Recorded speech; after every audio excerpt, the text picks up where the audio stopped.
Here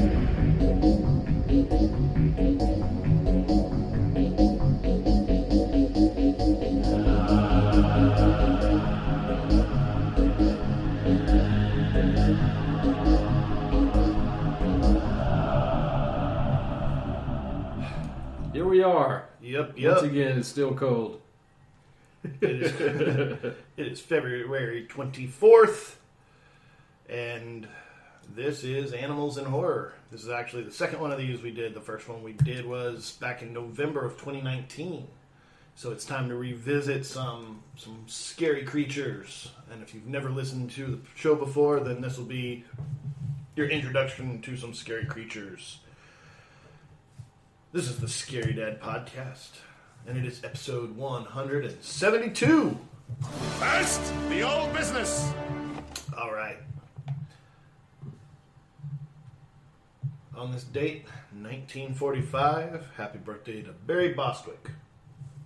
Mostly comedic actor, but he was in Rocky Horror, which is also comedy. 1947, Edward James Olmos, who I primarily know from Miami Vice.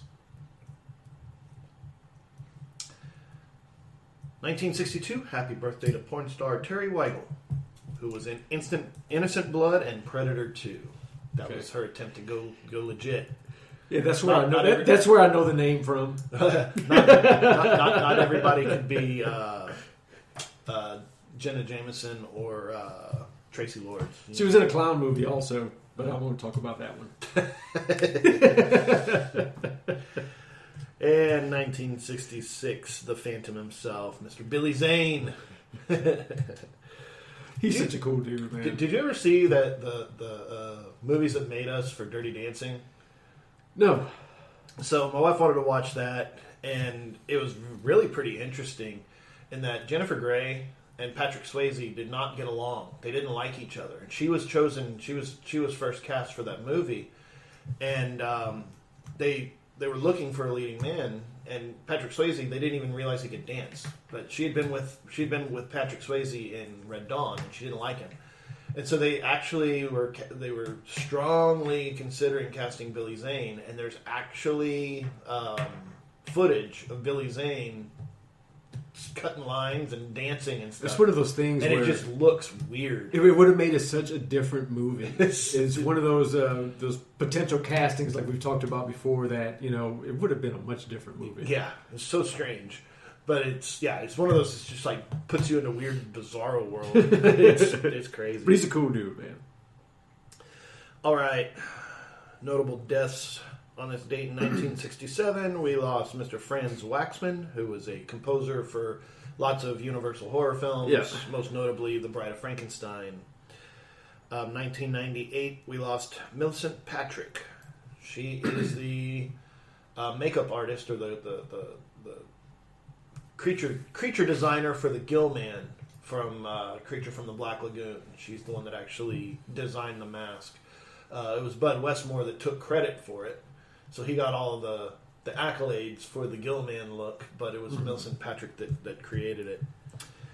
2006, we just recently talked about the Ghost and Mr. Chicken too, but 2006 we lost Mr. Don Knotts. He's such a funny actor, man. So animated. I mean, such a memorable person. So many roles. Oh, yeah. He's awesome. And in 2014, we lost Harold Ramis. God. I know. That was a rough one, man. So many good movies, too. Just legendary, dude. Yep. He's... Oh, man. Anyway. All right. And... if you were watching movies on this date, you would have been seeing Toxic Avenger Part 2. Nice. Not a whole lot of movies came out that day. I love some trauma, man. And that was it for Old Business. We'll take a break and come back.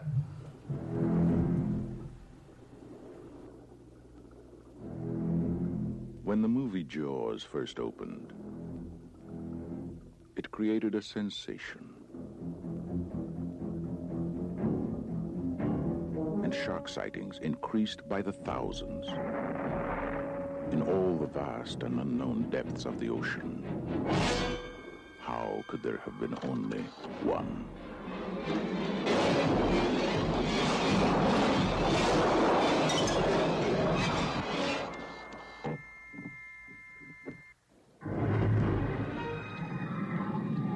Once, there was a terrible tragedy here. But today, Amity has a new hotel and the promise of a perfect summer.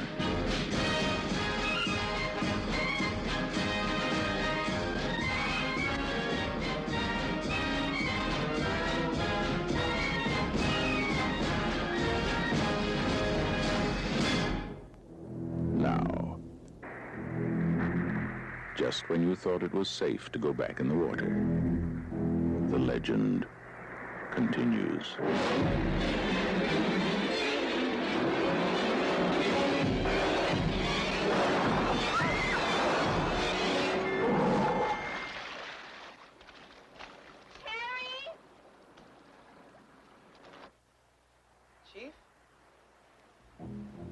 Chief Brody, can we go, please? I think we may have another shark problem. Are you serious? Roy Scheider. The whole beach looks incredible. Lorraine Gary. And Murray Hamilton. Look at this. That's a shark.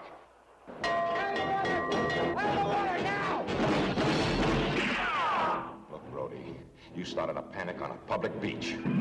Now, what if somebody decides to sue us? That's a shark. Did you ever stop to think about that? And I know what a shark looks like because I've seen one up close. You better do something about this one because I don't intend to go through that hell again. Don't press it this time. Mike is out there.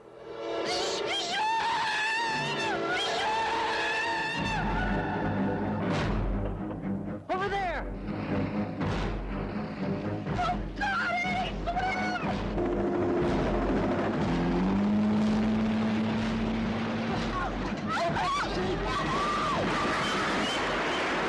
Oh, there's a big shark out here!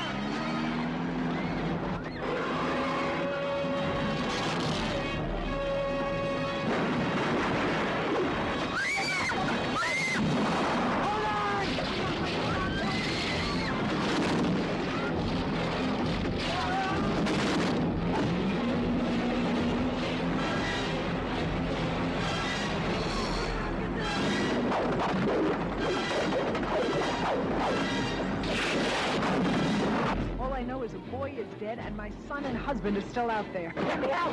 Get me out of the hole! Yes! Watch out! None of man's fantasies of evil can compare with the reality of Jaws.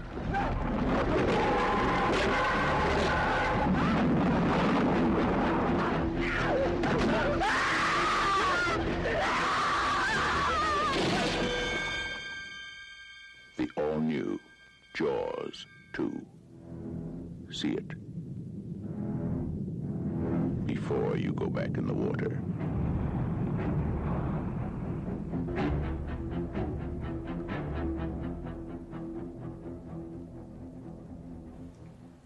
Mr. Gomez. New business is new business, and this is new business. Okay, we've talked about this subject on the podcast before in news articles and everything, but you know how they keep coming out with these articles saying, hey, they're adding too much AI to these sex robots. They're going to end up, killing people. Taking over the world with a bunch of sex robots. Well, Apple TV is currently in development for a movie called Dolly, which is essentially about a murderous sex robot, starring Florence Pugh. Florence Pugh has been in a few movies, including she was in Midsommar, Little Women. She's been in a few. She was supposed to be in Black Widow, but it has been delayed, of course. But she's going to be in this movie called Dolly. It's inspired by a short story from Elizabeth Bear that first appeared in Asimov's science fiction in 2011. The story follows a billionaire who is killed by a sex robot, forcing police to determine whether the robot was the murder weapon or the actual murderer. The bot then shocks the world by asking for a lawyer and pleading not guilty in the ensuing court case. So yeah, that's where we're headed apparently. Sounds like an interesting movie. It's being written by Vanessa Taylor, who also wrote The Shape of Water and Hillbilly Elegy. So, we shall see where that's one to look out for in the future, of course. Sounds kind of like Deadly Friend. Yeah. Okay. A potential planet in Alpha Centauri, 4.37 light years away from Earth, which is considered a habitable area of the galaxy, by the way. A signal has been picked up from that particular planet by scientists. Scientists may have discovered a new Neptune-sized planet within a habitable orbit of one of Earth's closest stars. The body, which has yet to even be named, is being referred to currently as Planet Candidate. It's in Alpha Centauri, binary system, 4.37 light years from Earth. In a paper recently published in Nature Communications, an international team of astronomers using the European Southern Observatory's Very Large Telescope, known as the VLT, in Chile, found a bright thermal image signal coming from the habitable zone in that area. A habitable zone covers the range of distances from a star at which liquid water could exist on a world's surface, an indicator that could harbor alien life. So that's something to look out for. The signal was derived through near Earth's at the Alpha Centauri region, a $3 million project which hunts for potentially Earth-like worlds around nearby stars. It's always an interesting topic, especially with some of the sci-fi horror movies that we've had. Do you want to let them know that we're actually here? Because you never know what you're going to find. I just think it's crazy how, like, with all the whole pandemic stuff and then all of the political stuff and like everybody's throwing mud back and Pentagon's like, yep, aliens exist, and there was a collective meh to the entire thing. I know. Like in the 1990s, that would have been news Huge. for a month, Yeah. you know, Yeah, it would have been front longer. page of Inquirer, Weekly World News, everybody, man. But they're like, eh. Let us know when they get here. Okay. You know, we talked about a survivor type all the time, the Stephen King story from the movie Skeleton Crew, about the guy sitting on a desert island with 2 keys of heroin, which is an excellent story, and I cannot wait to see that live action in a horror anthology one day. But anyway, recently, 2 men and a woman who were natives from Cuba, they were found on a deserted island by the Coast Guard, where they had been stuck for 33 days surviving on coconuts, cocks, and rats. So you don't have to cut off your foot and eat your foot to survive. There's actually food out there. The Coast Guard spotted the people waving makeshift flags on a Monday as it was on a routine air patrol of the waters in a chain of islands between the Lower Keys and Cuba. And what's interesting is, what I love, it is actually a video you can see. They were alerted them by flags. They actually had an addition to a large cross. They had put a cross up that they put out. They noticed Coast Guard picked up the case as a rescue mission.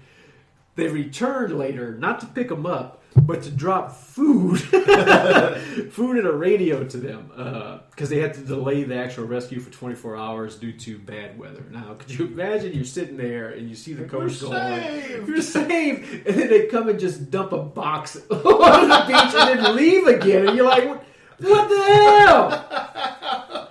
But they eventually did get back and pick them up and brought them to the hospital.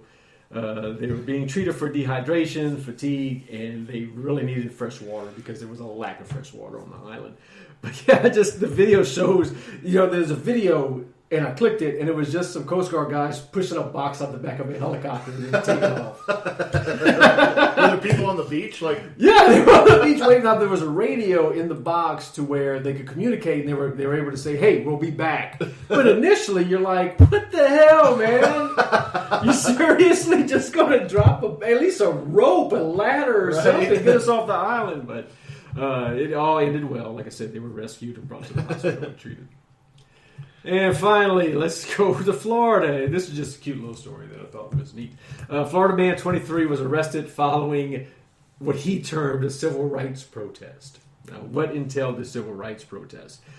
Cops charged that Riley James Cushman, 23-year-old from Florida, was alongside a roadway in Palm Harbor, which is a suburb of Tampa, with his pants down to his knees, holding his penis while facing traffic in a vulgar manner. Basically, he was doing the helicopter to the traffic as it passed by. And this was not at night. This was at 3:30 p.m. in the afternoon, broad daylight. When he spotted the sheriff's deputy, he pulled his pants up and began walking away. When the cop walked up, he said, "Man, I was protesting for civil rights," was his excuse for showing his penis to the traffic. His display resulted in an arrest for exposure of sexual organs, which is a misdemeanor. He was booked in the county jail where he's being held in lieu of $150 bond. But yeah, then we don't need to go into that one. That is neither here nor there. I don't know why they put that in a damn article. But for those of you new from the podcast, one thing that we do avoid at all times is politics. Unless it is just hilarious. Yeah. But we tend to avoid politics, just so you guys know. So that's our Florida man story of the week. And that's all I have this week, actually. All right. We will take a break, and we will be right back. It lives 50 feet beneath the streets. It weighs over 2,000 pounds. It's killed 5 people already. And it's about to break out.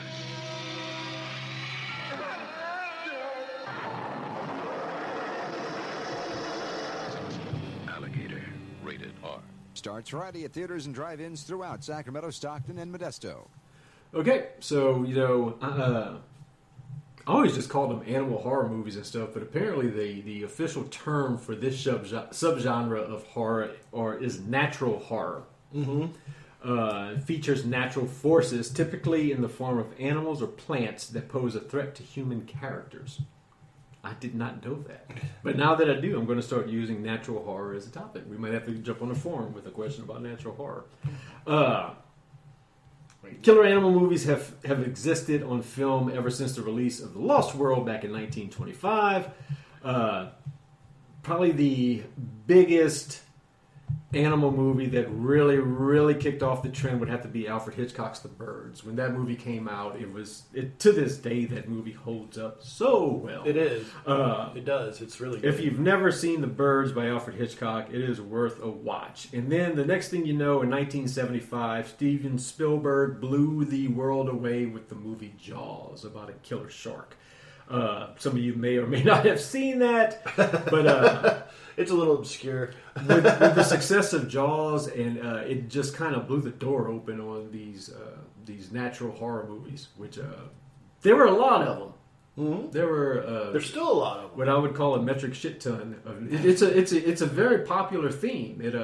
Now what's funny is back some of the ones that we used to watch, which one of the ones that I definitely want to mention because I've got this VHS and DVD because for some reason I love this movie so much when I was a kid. But the movie Frogs, remember Frogs? Oh yeah. And Sam Elliott was in that movie. It was one of his early movies. But Frogs came out. When did Frogs come out? I want to say it was in 1972. Frogs was. It was horrible. It was frogs. You can easily outrun a frog or step on it. But these people were on an island. If you haven't seen Frogs, it's about a group of people. They're on an island. They're having a little getaway. I can't remember the reason why they're on the island, but all of a sudden the island gets overrun by killer frogs that are just tearing everybody apart somehow. With all of their frog teeth. Right? Yeah. But yeah, so we had to kick off after Jaws. People were just trying to recapture that magic that Jaws had. A lot of them failed. A lot of them were pretty good. I'll let you go ahead and kick off with a couple that you may want to talk about. I was just going to say the thing is, and there's a reason why they work, is because, you're sitting here listening to a podcast on an electronic device in a modern technocracy world. So our world is kind of a bit closer to, the sci-fi of back in the day than it is to any kind of, nature sort of situation. But it's a very, very thin veil. Case in point, we've got Well, we just had an Arctic blast come through here, and they're threatening. We're recording it before the Arctic blast, but the news is threatening. Possible loss of power, possible loss of water. Pipes are going to explode pipes everywhere. Are going to explode, like all this stuff, and we're actually facing down nature, right? And when nature does attack, whether it's through floods or cold or fire or animals, people actually act almost offended, like, how can this possibly happen? But the truth is, our history is survival. Like, we don't exist because we're, people, quick real aside, it's like, heard a quote, it's like people are always like, oh, I want to get back to nature. No, you want to go walk in a park. Like, if you want actual nature, nature's a bitch, and we've been spending millions of years trying to overcome it. Right. Because it's mean, and it kills. And animals are no different. Like, animals are not trustworthy at all. I joke with my daughter. She's like, well, it's like, can I pet that lady's dog? I'm like, that lady, you talk to that lady because the dog's got teeth, and if it bites you, anything with teeth can bite. But yeah, things are dangerous, and so that's why it works. There's a fear of the unknown. Yep. That's why we're squeamish about slickery, slimy, nasty things in dark places and stuff like that. So animal horror works in a lot of levels, even when it's not very good. The reason Jaws worked so well is not because of the shark. It was because of what was under the water that you couldn't see. Right. The most effective scenes in Jaws, you don't see the shark. Even up to and including the barrels. You see the barrels, but you don't see the shark. Right. And it's terrifying because it's the fear of the unknown and what could be there and what can get you. So, I listed down, some movies you should check out with different animals. So, started off the list. We start with, we mentioned Jaws, so we can start with, fish and water. But, one of the movies that terrified me as a kid was Piranha. Yeah. The original. Now, to be fair, the piranha in the original Piranha were genetically enhanced. They weren't natural piranha. But the fact that there's these voracious creatures out there, carnivorous fish that just swim around eating stuff, it's like, so you go for a swim in a lake, and you something bumps you, is that going to try to chew your leg off, you know?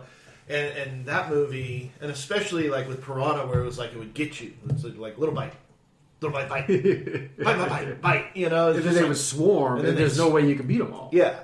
So, I mean, anything that's in the water, and we've been fighting with waterbound stuff forever. We've got legends of the Kraken, these gods of the deep that don't have our best interest at heart, and, but yeah, Jaws was striking.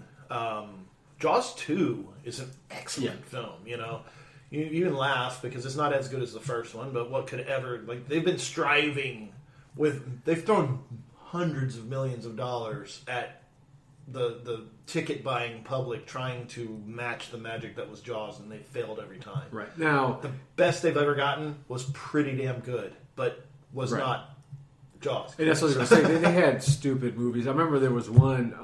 I want to say it was called Squid, where it was a killer squid that was going around, and it just... They overemphasized the actual squid itself as opposed to the element of Jaws that made it scary, the unknown, not seeing something. So you just had this goofy-looking squid breaking the water, chasing down boats and stuff. It just looked like a silly, campy movie. And then I think you were about to talk about is Orca is one that definitely hit. Orca hit. And it was pretty... but Orca was more of a Moby Dick retelling than a Jaws ripoff. It was certainly a Jaws ripoff. But the story was there. They took this classic hunter and hunted and revenge sort of situation. But man, the scenes in Orca, and then the problem with Orca is that, the whale is smart. we've never really quite figured out how smart aquatic mammals really are. But the Navy trains dolphins to like plant mines on ships. Yeah. So I mean, if they're that trainable, then they're intelligent, and you don't know what you're dealing with whenever you. Here's the thing between sharks and whales. There's video. There was a tagged killer whale that they were following, and it was kind of a serial killer.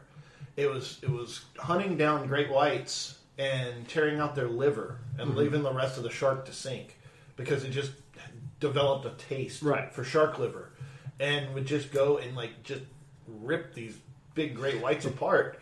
And you're just like, what do you do with something like that? So if you're out on a boat and one wants you gone, you're going to be gone. You're gone. Yeah. But yeah, Orca was. And then, of course, you had a lot of Jaws ripoffs, but, Jaws 2 was really good. Open Water is one of those movies that's a one and done for me. I can't rewatch that movie. That is just tragic, Can you imagine just being in the water, far from anywhere, and just having sharks peck at you for however long it takes. However long until they just finally decide to take you down. There haven't been a lot of really great shark movies ever since then. Deep Blue Sea is another one that I've watched, but it's overuse of CGI. I was so disappointed in that movie. I was so excited. I thought it was going to be good, but I just couldn't. It was definitely not. I went to the theater. I was like, hell yeah. Nope. Now, shortly after Orca in 1980, this is a movie that definitely was endeared to as a kid because it used to play on loop all the time growing up, but it was Alligator. Oh, yeah. And I think another reason I loved it is that I lived in South Louisiana. We used to see alligators all the time. I had never seen an alligator that damn big. Uh-huh. Just the whole story of playing off of the urban legend of alligators being flushed down the toilet and growing up in the sewers and just getting monstrous. That was a trippy movie, and that's one VHS that I've been on the hunt for, which is not easy to find. The prices are ridiculous on that one, but Alligator was a good one. I enjoyed that one. It was goofy. It was campy. When they actually show the full length of the alligator animatronic that they put together for the special effects, it's laughable now, but as a kid, that was a cool movie. Well, the thing about Alligator, too, and alligators as a creature, is, people were scared out of the bathtub because of Jaws. They would, you'd get creeped out in a swimming pool. But alligators are all about swimming pools. They come into your house. We have here in town, we've had it's so common that you're just like, oh, again. But we have these housing developments where they keep pushing out into kind of what used to be marshlands, and they're straight up people videoing and posting on Facebook of, they walk into their kitchen, there's an alligator in there that came in through the doggy door. So it's not like it's, yes, alligator's far-fetched because it got overgrown on toxic waste and yada, yada, yada. But the reason it's scary is a real reason. Like, it's really, really there in that they'll mess you up, yeah.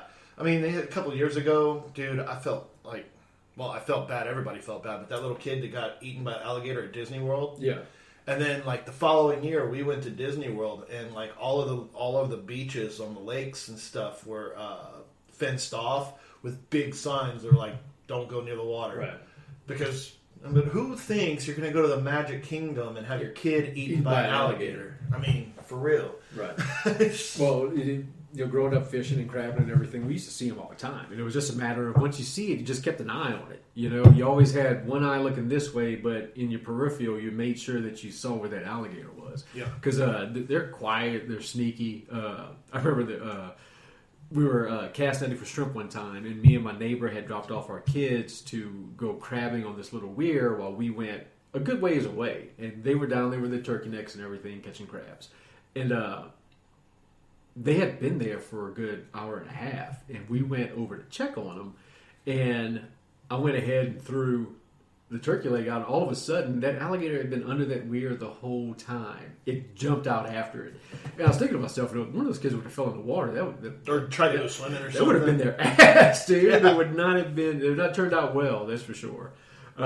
Yeah, so that's just as a kid, you used to see those things all the time. So that movie, I used to love that one a lot.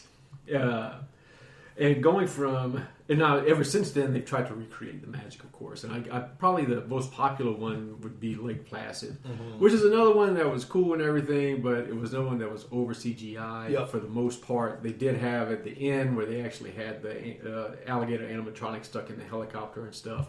But it's an okay movie, but it never had the magic that Alligator had. But they definitely tried to redo it.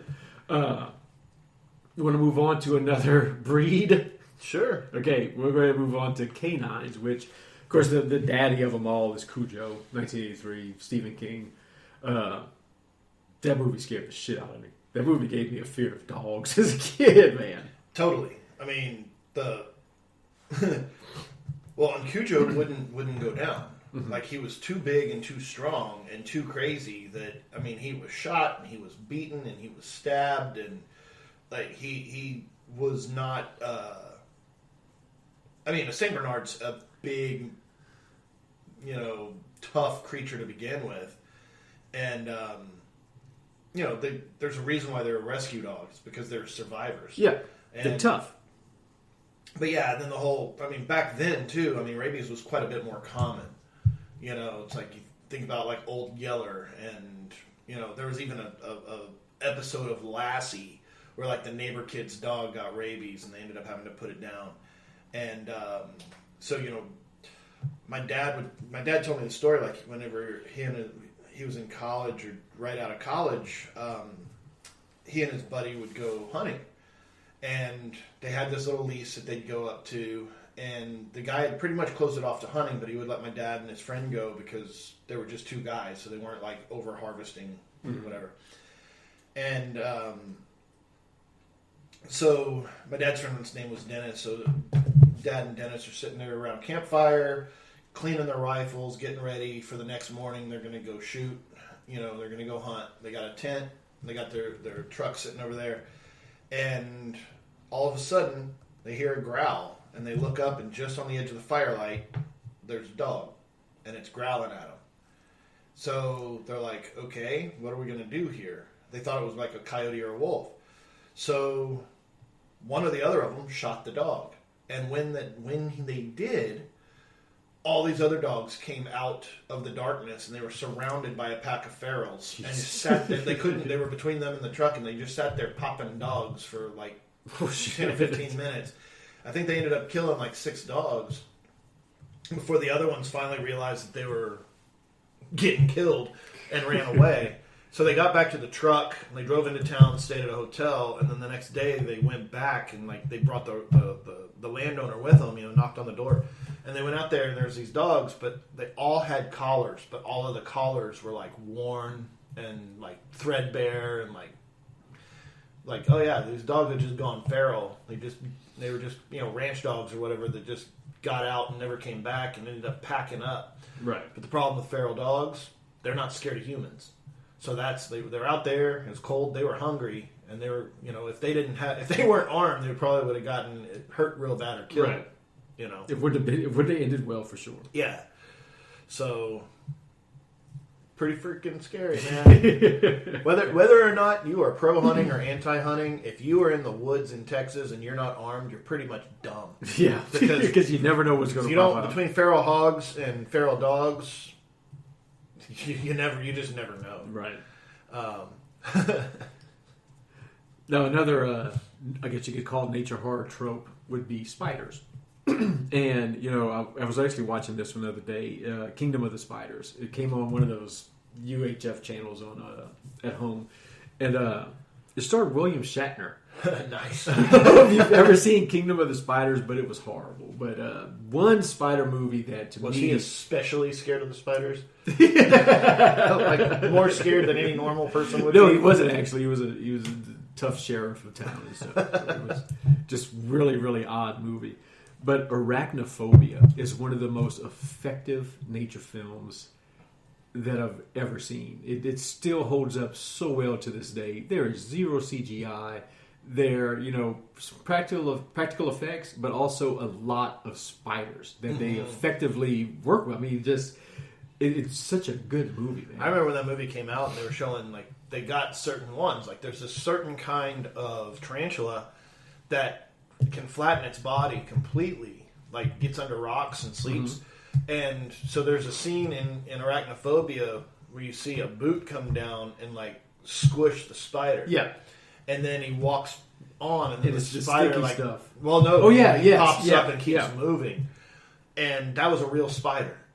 Like, it was a fake leg, but, like, they like pushed it down with this, this fake leg so that it would flatten out and look real. But, dude, can you imagine stomping on a spider and having it pop back up? Like, oh, come on. But yeah, that movie did an excellent job in using actual animals, and it played off of fear. I mean, the movie's called Arachnophobia. Yeah, it played off of people's fear of spiders, and it did it really, really well.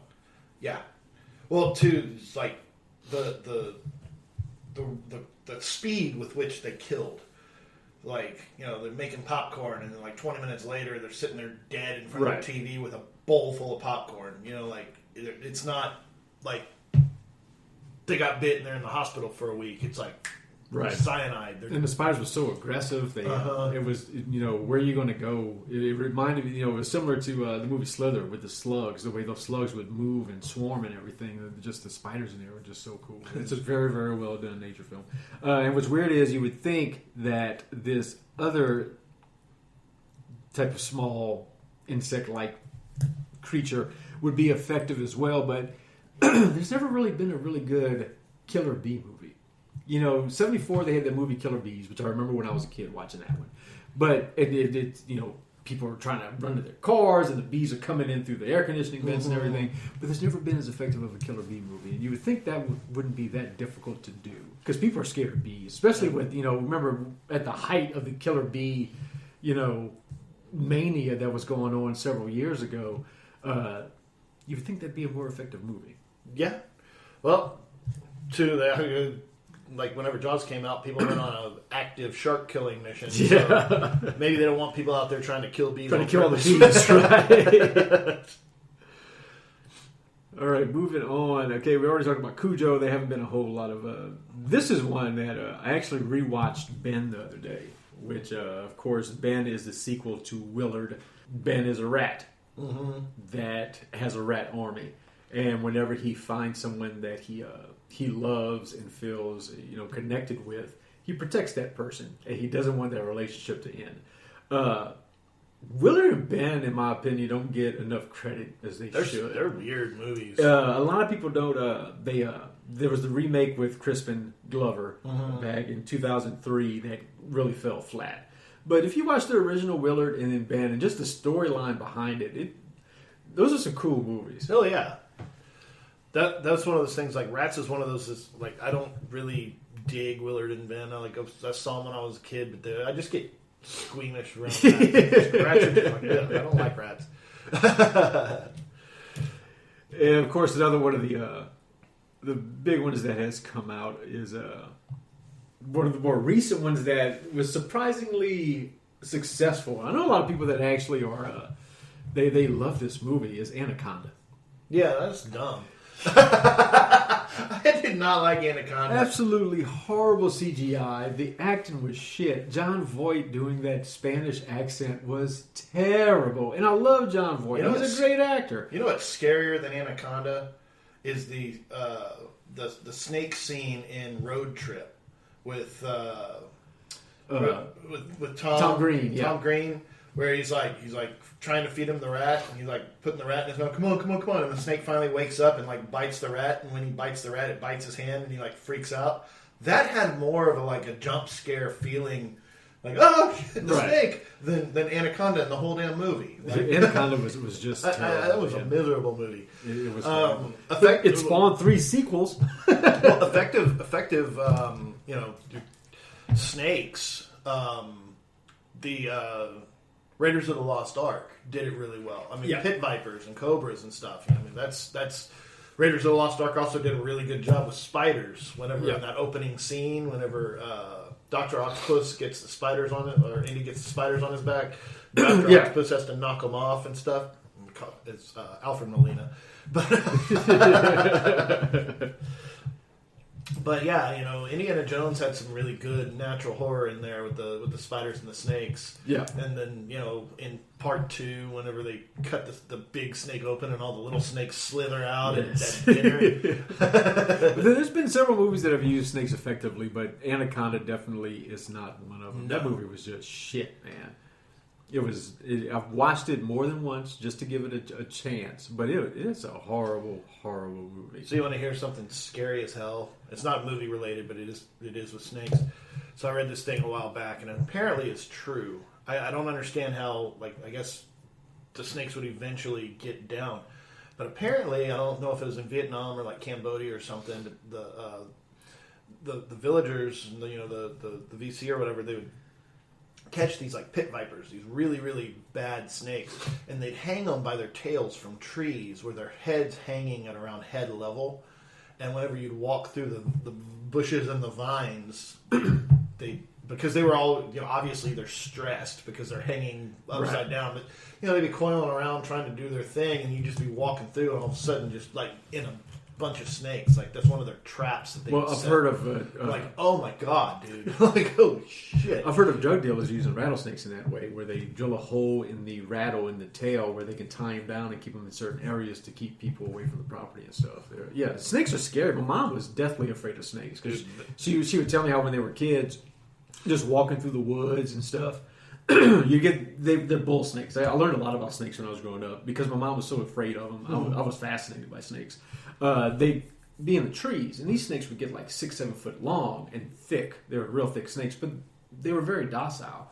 But just walking through the woods and a snake falls out of a tree or falls into your boat, it scared the shit out of her. And she was so scared of snakes. I remember I had found some snake eggs in a pile of bricks when I was a kid, and I had read about how to incubate snake eggs. So I went and got a jar, got some damp paper towels, did a layer of eggs, layer of damp paper towels, layer of eggs. And I put it in my closet in the dark.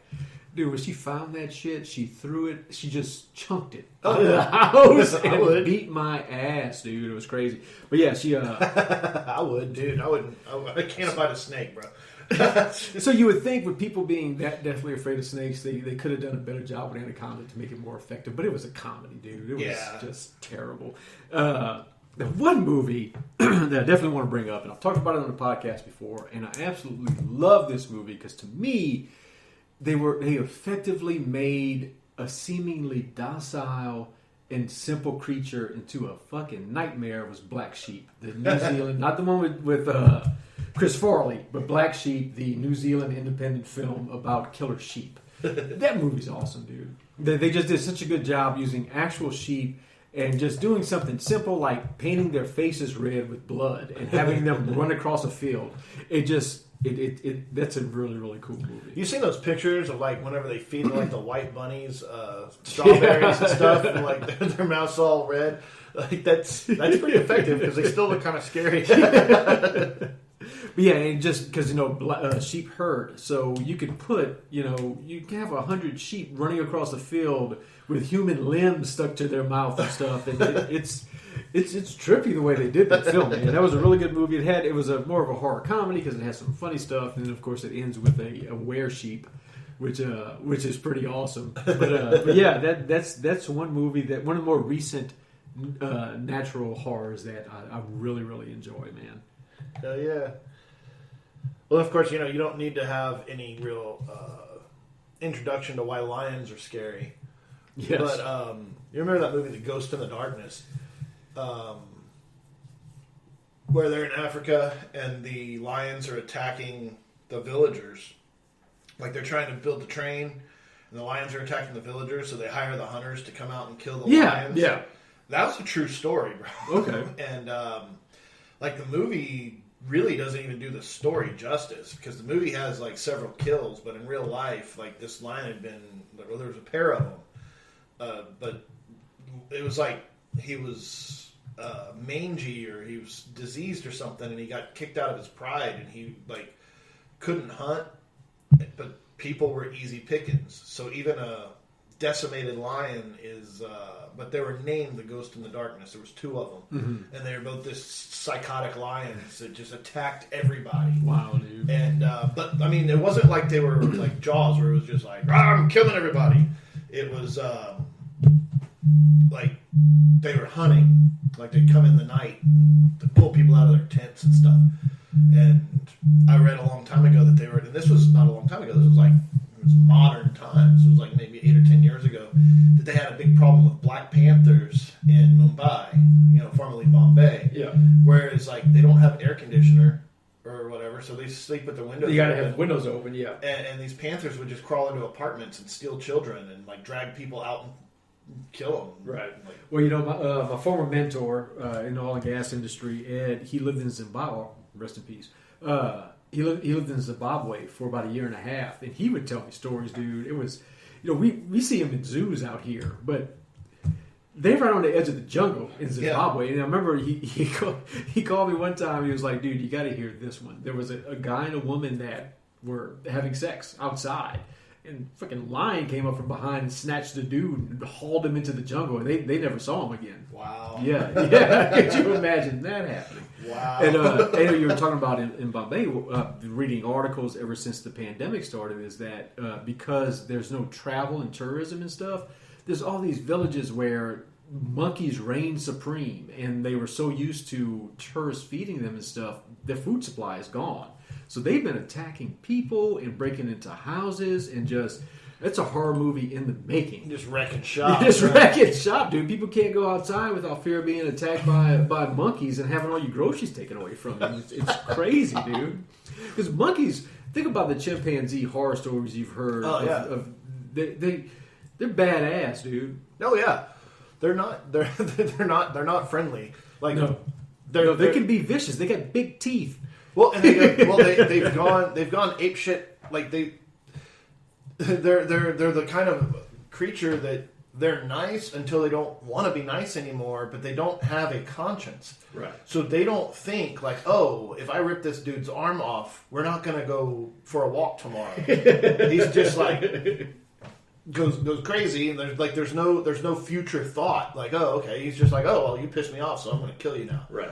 And they're like, so we put so much of ourselves into our animals. Like, you saw that meme not too long ago. It was like, here's this dude that found a baby hippopotamus that was, like, in the flood. Yes, yeah. And he fed him by hand, and he raised him, and then the hippopotamus, like, crushed him to death. Yeah. Like, half ate him. Like, I'm not laughing at the situation, but it was an unexpected end to the meme, They're not just, like, big cows. They're more dangerous than everything else out there. The hippos. Right. In fact, I saw that parody meme of Hungry Hungry Hippos that showed like a Jaws-like hippo coming up from a boat, and I thought, man, that's actually going to be a scary movie. It was just a parody. Right. Well, that movie Congo, where they have the attack scene where they're in their boat in their rafts at night, and all of a sudden the hippos start attacking. Hippos are scary, very, very scary. When we did our thing about animal deaths, hippos kill people all the damn time. Yeah, they've got a really high body count. Yeah. So I guess we need to look for a hippo movie. So we need a hippo movie and a monkey invasion movie set during a pandemic. Two things that we definitely need.